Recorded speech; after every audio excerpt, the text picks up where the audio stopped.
Hey, everybody. If you want the full uncensored episode, be sure to click the link below to join the Fight Club on Patreon. And don't forget to like, follow, and subscribe.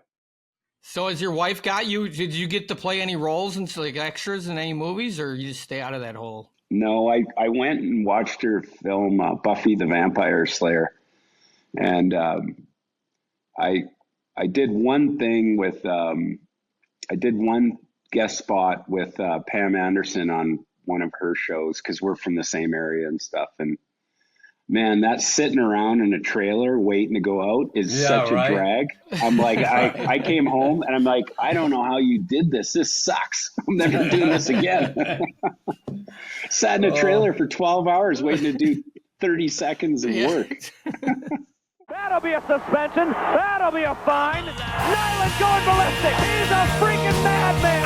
I'm Chris Nyland, and this is the Raw Knuckles Podcast.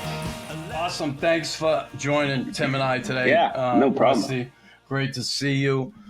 We were teammates for a short time. I think you were injured, and I don't think we played together. We drank together, didn't we? Yeah. Wasn't that it? Yeah. I was injured quite a bit that season. I missed a lot of games. Probably the worst season for me injury wise. And so yeah, we hung out. We drank for a together. little bit. I came back to do my swan song in Montreal. That was my last year. And anyway, that's right. Yeah, it was good. We got to cross paths. I guess I want to go back.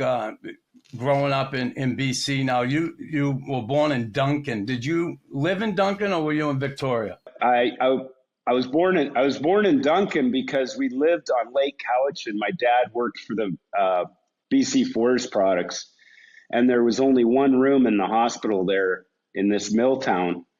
So we went to Duncan. 3 of the 4 children were born in Duncan, and we lived there for a short period of time on Lake Cowichan. And then we moved to Victoria. My dad got transferred down to Victoria, and we mainly grew up in Victoria.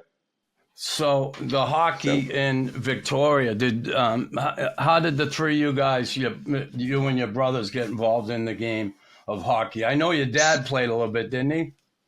Yeah, my dad's from Winnipeg, and he grew up playing hockey, and he got moved. It's sad. His mom died at giving birth to him, and then his father was an alcoholic. So his aunt and his grandfather took he and his brother, and they moved to Victoria, and he continued to play hockey there. And then he was his rights were owned by the Brandon Wheat Kings, so he played junior hockey. And then a 1-year pro in Cleveland, I believe, and then moved back to Victoria, got into the logging business, working for the mill. And he and my mom were both athletes, and they got us into playing hockey, and that was it. And he played senior hockey, so we got to watch him play. He could fly, left winger, and good player. And we were rink rats. We played hockey. I played soccer. We played baseball. We did everything sports wise at school. Pretty much, we were all athletes in our family. What was your mom athletic in? My mom was a runner. Okay. So she ran track, and she wasn't involved in sports when we were growing up, but she was an athlete as a kid. So we had 2 a good gene pool. My mom and dad. Yeah, I guess so. You have Bruce and Jeff. Now, Bruce, the oldest brother, right? And then Jeff is older than you, and then you. Jeff. My sister's the oldest, and then Jeff, then me, and Bruce is the youngest. Oh, Bruce is the youngest.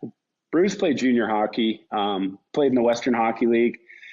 He's a tough. As you guys know, I wasn't a fighter, but Jeff was pretty tough. He could fight, but my younger brother, Bruce, was an animal. Oh, man, it was a beautiful thing to watch him fight. Now, could he play though? Could he play? Oh, yeah, he Knox, he had a hard time at the end of his junior career beating up players, like for other players. He didn't mind fighting for himself, but when the coach started tapping him, go beat this guy up, and he annihilated guys. Like there's blood everywhere. He's one of those sneaky good fighters. How big is he? How big's Bruce? About 6'1", 190", like not a big guy. But I saw him in action, and we got in a street fight a couple times. And I turned after I saw him beat the shit out of this guy. I'm like, how'd you learn how to do that? So he's this sneaky assassin. So the competition. But he was good. He probably was good. How was the competition between brothers growing up? You know, the three of you all played together, right? Did you have the backyard rink and all that? Typical Canadiana, or? Didn't snow a lot in Victoria, but we had my dad built us this carport where we played a lot of street hockey, and then if we had too many guys, we'd go to the school.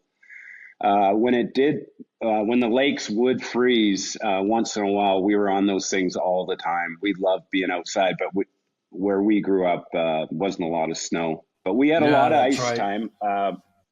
My dad was a big believer in us just public skating, and I share that with a lot of kids today that don't get out public skating enough, because the cool thing about public skating for us was you couldn't have your stick, so we had to skate without our stick, and I probably skated 3 days a week growing up, public skating near our rink, near our house, and then practices and games. So I was on the ice a lot. And it's funny you say that, because when I grew up, they built a rink up the end of the street from me in Boston, but they didn't start a hockey program right away. They just had public skating. So that first year, that's all I did. I went up the rink every day and public skated. Not that it helped me a whole lot, the way I skated, but Rusty, you could fly. I thought you were a pretty good skater. Yeah, well, you're a way better player. Yeah, we have to tell him that though, Russ. Oh, I know. But you were a much better player. You were more than just a tough guy. You were a good player.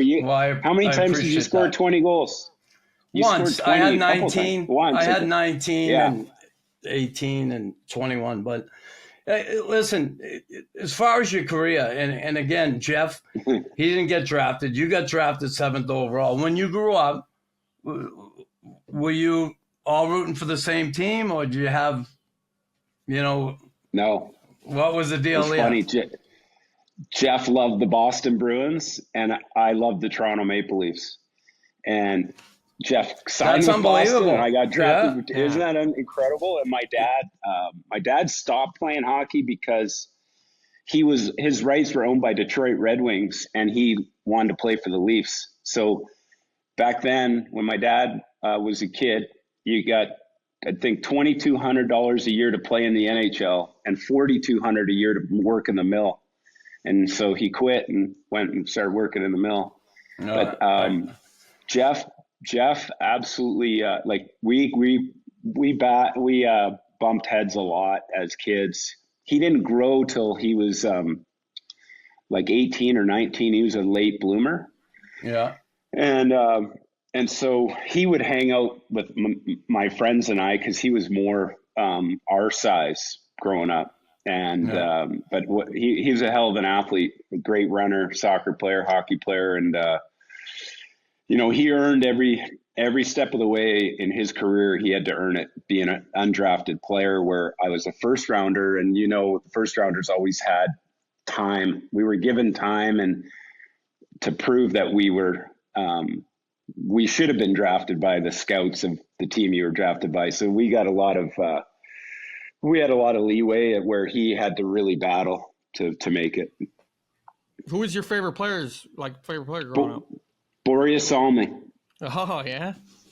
When I was sitting in, I went to the first camp in Toronto, and we're all the draftees that year. We're sitting on this table, and just inside the locker room, and in comes Borea in army fatigue pants, a retro, like, cool T-shirt and bracelets all over his wrists.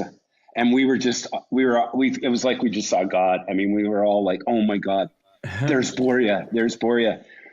That's how much I idolized him. And then that Thanksgiving, I was at his house, a teammate having Thanksgiving dinner. I couldn't believe it. And he became a close friend, and it was awesome. Yeah, and what an awesome guy he is. I had the opportunity to meet him on a few occasions and at different events, and actually played some old-time hockey with him. He was like a rock star, the way he dressed, right? It was unbelievable. Yeah. He reminded me a little bit of Sting, a little bit. Yeah. Just the way, 100%. The way he dressed, everything. And he was a great guy. Calling all hockey lovers. Upgrade your podcast experience by becoming an enforcer. Gain access to the greatest hockey doc ever, The Last Gladiators. And don't settle for ordinary.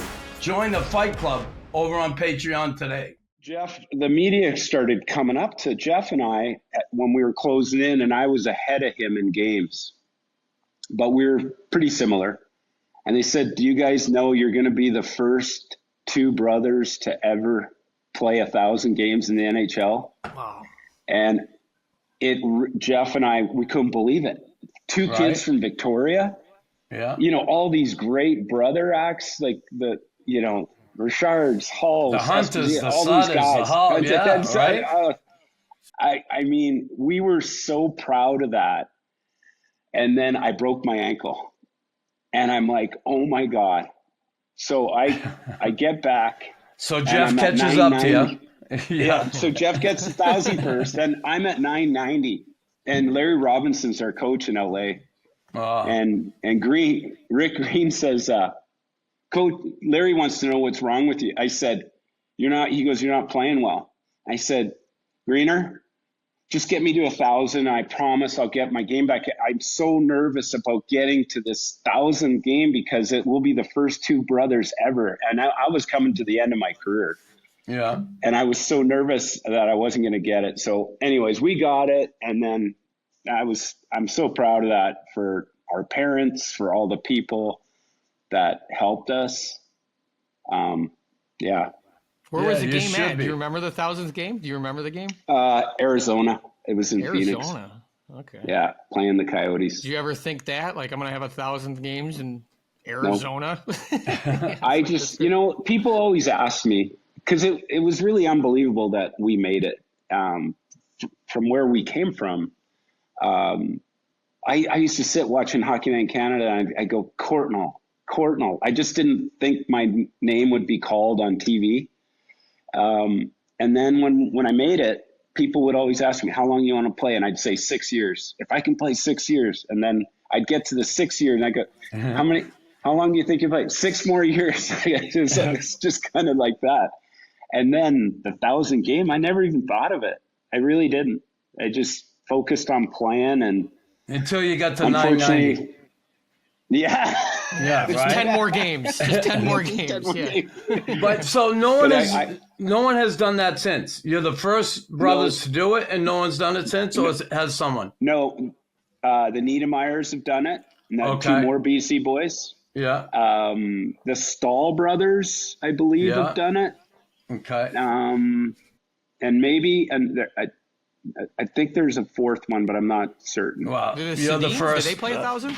Yeah, the Sedins brothers. There you go. Yeah. But you're the first brothers to do it. That is awesome. Yeah. Yeah, it's so a good cool. way to win a bet because no one ever picks us. Right? Yeah. So, but Jeff won a cup in '88. 88. Jeff won a cup. I was in the finals in '89. We were up 2-1 against Calgary, and I thought for sure it was destiny. Jeff in '88, me in '89, and we fell short. And that's the closest I ever got. Yeah, and it's funny. I was talking to Tim about that just before we come on, and I had gotten traded, and we beat Calgary in '86. Yeah, and I'm just gonna say it. Yeah. I was the missing link. You may have a Stanley Cup now. You may have a ring on your finger if Knuckles didn't get traded. 2 players. You're one of them, and the other one is Jyrki Lumi. Pat Burns got pissed off. He was fighting with Claude Lemieux, and Yerke, and we were all, it was Chelly, Claude, myself, and Yerke out in Chicago. And it was night before a game. We went out after dinner and we're having a few beers. So we go back to the hotel for curfew. It was 11 o'clock, I think, back then. Yeah. And Yerke was 20 minutes late because he couldn't get a cab. 20 minutes. Burnsy sent him to the minors. Oh. And he and Larry Robinson were partners. And they were unbelievable together. And he was on our power play. He was such an important piece. But you and him, and then us taking three red eyes in 1 week. We had 3 red eyes in that series. Going after to game Calgary. 2, yeah, Calgary to Montreal. After game 4, back to Calgary. After game 4, and we just didn't. We were dead tired. It was brutal. Yeah. But anyways, I'm still proud of the career and being a kid from where I was from, Victoria, and being able to play such a great game, and everything I have in my life, I owe to the game of hockey. My parents. That's cool. And I do want to talk about your dad a little bit. But looking back at your career, and I know it's difficult, but what if you had a favorite year and a favorite coach? Who was it? And what year was it?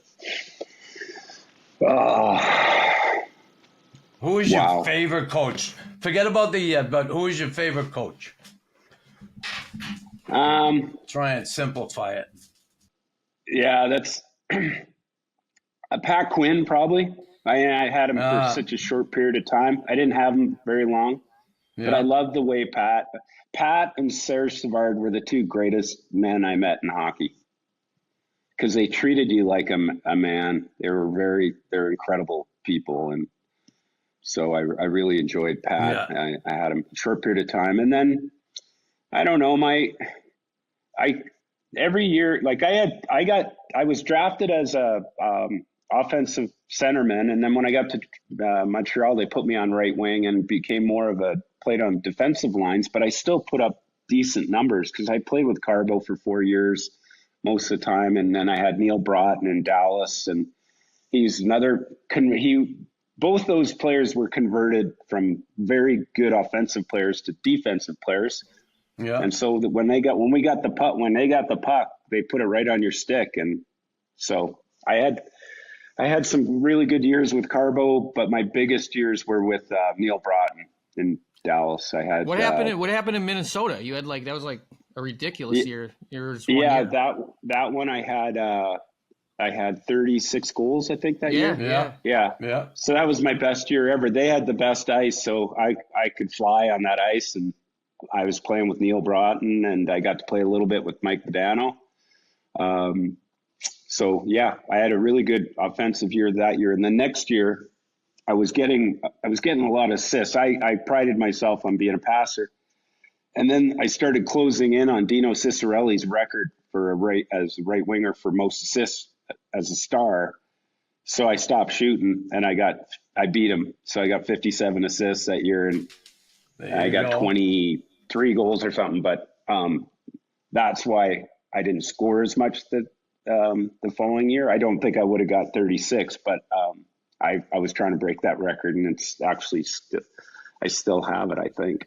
Well, I'm an idiot because is that when? So Minnesota became Dallas, right? Yeah. Because I was thinking, my question was why 1 year in Minnesota? But I realized sorry. no. But I get it now, and I'm like, I'm an idiot. Okay. So true story.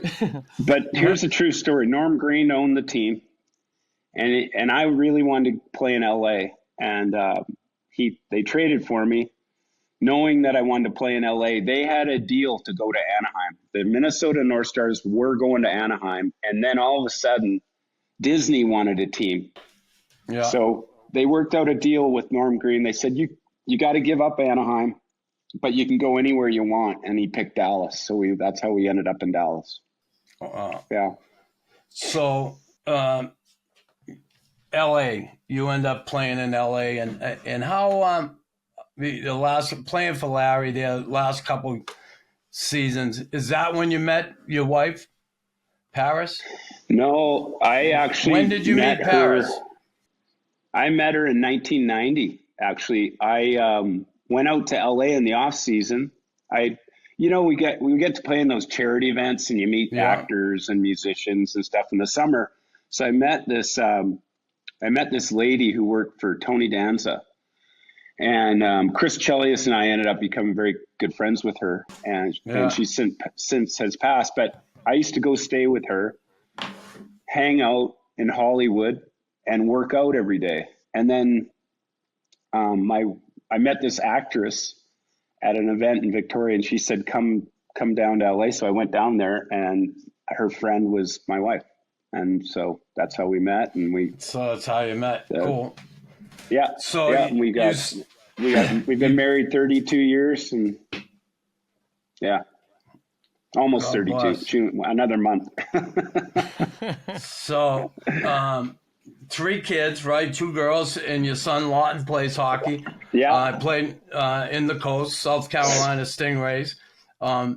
Did you think he felt any pressure at all with the name Courtnall? Because I know my little Chris, and I named him Chris. He's a junior.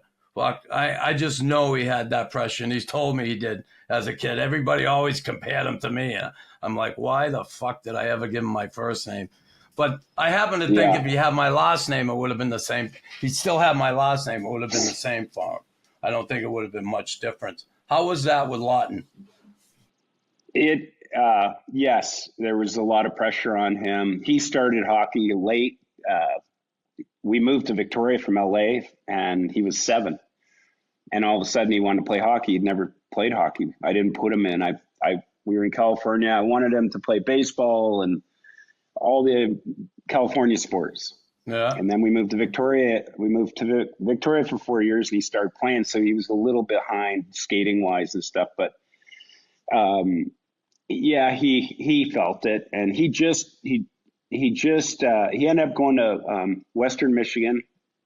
Played 4 years there, and then he turned pro and played 3 years, and he just stopped playing this year, and now he's in real estate. He's working for Sotheby's in Charleston. Cool, good for Did him. his game? That's a Did good he have any place. similarities? Did you guys have any similarities in the game in your games?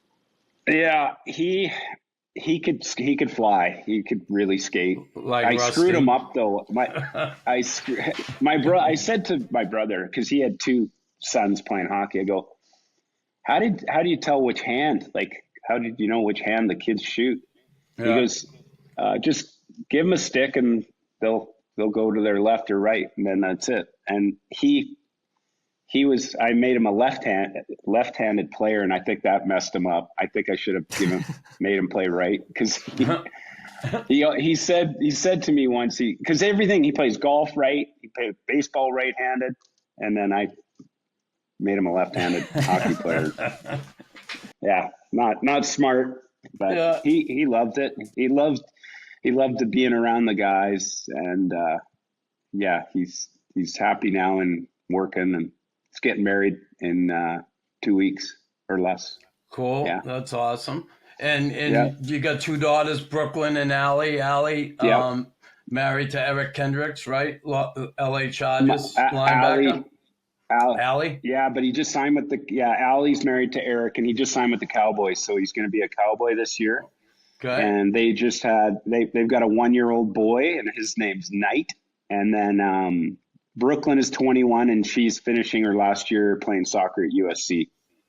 So she's hoping to get drafted into the girls' league, the women's league. That's awesome. So you're Grandpa Russ now? You're Grandpa Yeah, Russ now? I go by Papa. Papa. Yeah. Are you ready to take your love for hockey to the next level? Join the Fight Club Raw Knuckles exclusive Patreon to unlock amazing perks like ad-free episodes, bonus interviews, and even a chance to win a game day experience with me in the Habs Cave. Don't miss out on this ultimate hockey experience. You brought up your dad, losing your dad at a young age. How difficult was that on the family? I know you spoke about losing your grandmother at your father's birth, and then the alcoholism in the family. How difficult was that as a kid growing up and losing your dad at that point? What was that like for you and your brothers? And did you like lean on each other for that support to get through that difficult time? What was it like? It was terrible because our dad was such a great man. He was like John Wayne. When he walked in the room, everybody respected him and loved him, and he was so great with us. He did everything for us, and losing him, we all lost a big piece of ourselves, and there's not a day that goes by that I don't think about him. And I'm 59, and he missed it.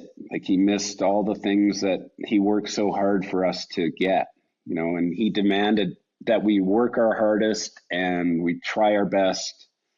And whenever we started something, we finished it, and respect the game, respect your opponent. But he put a lot of time and effort into us, and yeah, it sucks. Well, it certainly sucks. I get emotional. I'm trying not to get too emotional about it. Well, but yeah, it was just tough. knowing you, and certainly Jeff to some extent. I don't know Bruce, but I saw you on hockey night with your family, and you certainly, Dad, put you guys on the right path, no question about it, because you're all gentlemen and good people, and it's Thank awesome you. that you guys got together to give back to the community. The Russ Courtnall Center, which deals with mental health issues there in Victoria. Now, that center, is that the do they deal with addicts and alcoholics, stuff like that, or any type of mental health issue? Any type of mental health issue. When you check into the Russ Courtnall Center, you're usually there for 72 hours before they release you. So what it cleans people up, gets them off whatever they're on, and sometimes people just need that time to settle down so they don't hurt themselves or hurt somebody else. And if they need to stay longer, there's 54 beds in the hospital for people for longer care if they need to stay. But it's a great thing, and we're really proud of that. And we couldn't believe how the community got behind us. And we didn't realize how many people were affected by mental health until we started raising money for the cause and learning more and more, and which helped us heal too. Learning, the word learning. So I was going to ask you that. I was going to say, like, how much have you learned? Like, what's like the biggest message, right? Like, you're not alone, or you can always ask for help, right? Those are kind of, sharing, getting help by a professional, not your friend, not your golf buddy. Call your doctor if you're not feeling right, and just go see somebody. Like, I've been in therapy 5 times. Mine are events. Like, I do something, and then I had a problem in Montreal the first time I broke up with a girl, and I went down this path, and I wasn't suicidal or anything, but I wasn't eating. I couldn't concentrate, couldn't sleep. And then Sir Savard got me a therapist, and I went on to have my best year ever. So, that really helped me. And it's awesome you guys did that, because and you said it, you didn't realize how many people are affected by mental health and that stigma that goes along with it. I was the same, and I'm sure Tim was too, but I've been in 2 rehabs, okay, and I've gotten therapy quite a few occasions, and it's the best thing I ever did. From our era, it certainly was a sign of weakness if you did something like that. And the progress that's been made, though, you see it. You see NHL guys now going in to get help where you would never see that before because of the stigma of it. So certainly the Russ Courtnall Center. I work with a therapist. No, I do, and I feel like for me, it's it's like she's going to listen. And I think that's a big thing, is knowing someone's going to listen. Right. Yeah. And that's hard to like trust that. It's really, it's really hard. And back to what Nux just said about when I went in Montreal, no one knew but the trainer, Sir Savard, and probably the coaches. My teammates, I didn't tell them. I had to take a secret route to get there so the media wouldn't find out. Yeah. Anyways, I only went to 5 sessions, and then I just and a lot of it was dealing with my dad's death, because I hadn't unresolved grief, right? Yeah, unresolved grief. And I didn't know. Yeah, I didn't know. So is a lot of the mental health you like, all the things you've been learning, has that helped with going back to that experience with your dad? Has it helped to understand a little bit? Yeah, but I was in the house for all the arguments, and just there was a lot of I mean, would it have helped him? He was in therapy, but it lasted a year, and then he killed himself, and he had tried to commit suicide a couple times.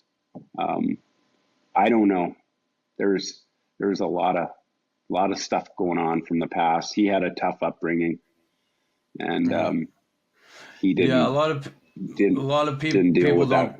Yeah, but a lot of people don't get that, that family of origin and the issues that can arise from that. And everybody, I don't care, everybody has something back there when you were young. So, well, it's a nightmare to try to live with like telling everyone you're okay when you're not. Like that's a nightmare, right?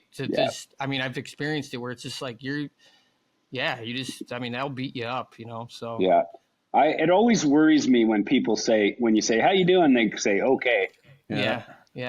All good. Because most people say good or great, great, everything's great. But when you hear that, okay, I'm like, oh boy, where are you? Well, I'm fine. I'm fine. We have a friend, a player, I know, Milan Lucic, right? His dad passed away from suicide, which certainly, I'm sure he's gone through that tough time too. And, I lost my dad a couple of years ago. And like you said, there's not a day that goes by I don't think of my dad. I mean, he's on my phone. Yeah. Like I look at him every day, and I just, that's awesome. It's a special relationship, and I certainly miss them. Anyway, it's great that your family has come together like that, and keeping his name still alive and trying to help people in the community. It's a just awesome thing that you guys have done. Thank you. That's really cool. We're blessed in a way that we were able to do that. We really are. So Rusty, when are you going to retire? I don't know. I retired for 16 years, so I didn't do anything till I started working when I was 50. I've always been in real estate.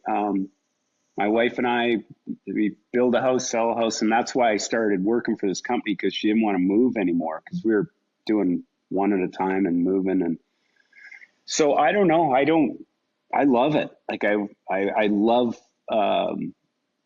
real estate. I like putting deals together, and it's a summer place, right? So it's not like you're buying a house near work, or they're rewarding themselves, and we try to get them into the right property for them and their family. It's a lot of fun. I really enjoy it. So I don't know. Where were you building and selling houses? Where, like, right after your career, you started doing that? Yeah, I was doing it during my career too. Oh wow. So I was buy and sell. But Victoria, British Columbia, we built a big house, sold it, moved back to LA, bought 2 lots, and we got back to LA and built it. It's a beautiful house, and 28 months after we were in this house, we sold it, and Britney Spears bought it. Yeah, we saw that. That was cool. Right? Yeah, that was cool. When she was still of sane mind? Yeah. Yeah. She was great. Her dad wasn't, but she was great. to deal with. Yeah. And you had to keep that on the, you couldn't be, you had to keep that quiet, right? So I got, she put down $250,000 deposit. And they said if it gets out to the media, we can keep the $250,000, but she's not going to close. So don't tell anybody. So I'm in New York. We go to New York the weekend before we're going to close. We're going to close on Monday, and we're in New York, my wife and I and two other couples. I'm sitting at the Ritz having a martini, and TVs are behind the bartender. And there's my frickin' house on TMZ, all the TV stations. They got helicopters over my house going, Britney Spears buys home in Sherwood Country Club. So I thought right then and there the deal was off, and she called right away to our and said, don't worry about it. She was thankful it took that long for them to find out. Well, and she good. closed. That's good stuff. So your kids, right? You're married to Paris Vaughn. Her mom was a legendary jazz singer, Sarah Vaughan. There's a stamp with Sarah Vaughan's picture on it and her name. How long did it take your kids to understand actually just who their grandmother was? So that forever stamp, they did the reveal in her hometown in Newark, New Jersey. And they went to the unveiling of the stamp, and there was hundreds of people there, and they all came back and said, we've heard the stories, but we didn't know Grandma Sarah was this big. Right. And that was the day they realized how famous she was.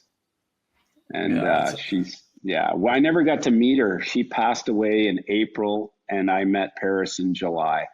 So I never got to meet her, but I heard a million stories about her. She was just an incredible woman. Great singer too. Yeah, she was okay singer too. Yeah, okay yeah. singer. Well, the shitty part is my wife gets upset when she hears her sing, so I can't play her music at home. Oh, she does. Does she get upset, like crying? She gets cries, emotional. Yeah. Like we'll be out for dinner and you'll hear her song and she'll start, tears will come down her eyes, and I'm like, oh no. And she was her only child. So Rusty, you had a great long career, 1,000 games. Your brother had 1,000. The first two to do it. That's awesome.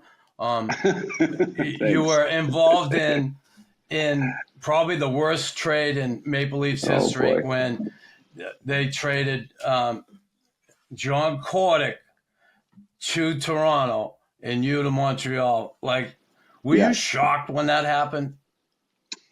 I was I was in, they were sitting me out they sat me out 3 games in Toronto. Brophy was he didn't like me as a player, and we were butting heads. And so I was shocked at getting traded, because the first time you get traded, every player thinks they're going to stay in one place when they first get drafted. But after I talked to Sarah Savard and I talked to my brother, who was playing in Washington at that time, and Rod Langway told him Russ is going to love it there, blah, blah, blah. I just packed up my stuff and left. And then people kept saying that same thing. Like, aren't you embarrassed that you got traded for John? I said, no, actually it saved my career. Such a great move for me. I didn't really care. But so has your wife got you? Did you get to play any roles and like extras in any movies, or you just stay out of that hole? No, I went and watched her film Buffy the Vampire Slayer, and I did one thing with I did one guest spot with Pam Anderson on one of her shows, because we're from the same area and stuff. And man, that sitting around in a trailer waiting to go out is such a drag. I'm like, I came home and I'm like, I don't know how you did this. This sucks. I'm never doing this again. Sat in a trailer for 12 hours waiting to do 30 seconds of work. So, Rusty, did you do any fishing up in BC? We always had a boat. That was the first thing Jeff and I bought when we both made it. We bought a boat together, and we would fish, water ski all summer long. And he likes it a lot more than I do. I really enjoy fishing. I like jigging. He likes the downriggers and he's a great fisherman. I like turning the motor off, listening to music and jigging. And he likes oh my God. Does he do the cut plug herring? The cut plug herring and all that? If you ever want to go fishing, call Jeff, man. He's your man. He'll take you. I would love to. Yeah. I would love to. I've been out there a few times. I went to Campbell River and fished. We fished up in Butte Inlet. And then you know who took me one year was Brian Burke, took me to Langara, way up at the top. Yeah, that was unbelievable. Awesome. Yeah. I love BC. We used to have a fishing event there. Yeah. Jeff and I had a charity event. We used to, in Vancouver, we raised money for Canuck Place, which is for terminally ill kids. So we had this fishing tournament every year, and it was a blast. So we were at Langara, and we did it for 3 years, I think, and then Mess took it over. Tim, you'd love that up there. It's beautiful. Yeah, you should definitely call Jeff because he's wired. He'll take you on a great trip. Well, I should call him. Yeah, you can call him, Tim. You can call. I should give out his phone number over the show. Actually, I want to have him on here. So when we get off, you'll have to text me his number, and I'll because I want to have him on for sure. And it's funny, he was part of the night in Boston when I threw the punch at Linsman. Right, he was right behind Kenny coming after me. Jeff and fucking 19 other people all want to come after me. It's funny. I got to ask him about that. We had Kenny Linsman on. He said, Jeff Courtnall was coming right after I was going after you. He was right after me. It was funny. Yeah. Funny stuff. Yeah. Oh, man, shit. What a crazy night. The game was so much different back then, man. Oh my God. I played with Wendell Clark. And I was on a show, TSN, about concussions, and they asked me how many fights I was in. I thought I was in 16 and in my career, and I thought I was in one a year. And the guy said 20, and I was so proud of myself. 20 fights because I'm not a fighter. And so that night I see Wendell at a Leaf game, and I go, Clarky, how many? I found out I was in 20 fights in my career. How many do you have? And he goes, the first year I played with you, 36. Right? That's crazy. And he broke the rookie scoring record for the Leafs that year. Right. Wow. It's unbelievable. Yeah. You did have 20 fights. Been good. I saw the one with Sador, Daryl Sador. Yeah. Oh, yeah. I saw that one. That was probably my best fight ever. That was a good one.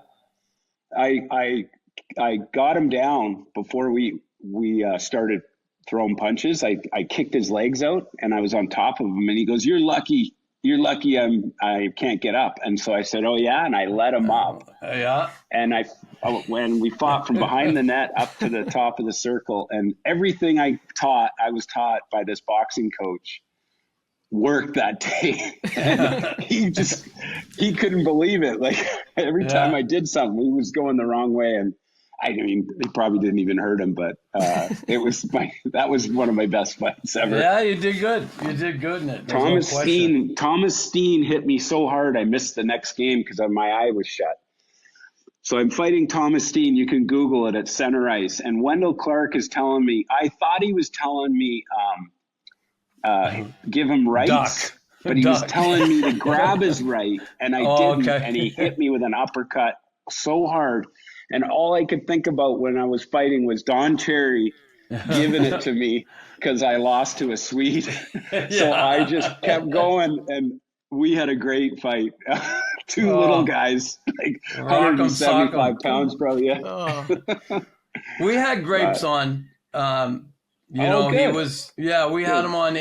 His son helped him out a bit. You know, he was a little slow, but still, he was so happy to be on. Right? Yeah, he was awesome. He had the jacket. He was so happy that we were talking to him, and we didn't so great. Put him out to pasture like everybody else. Like, I loved him.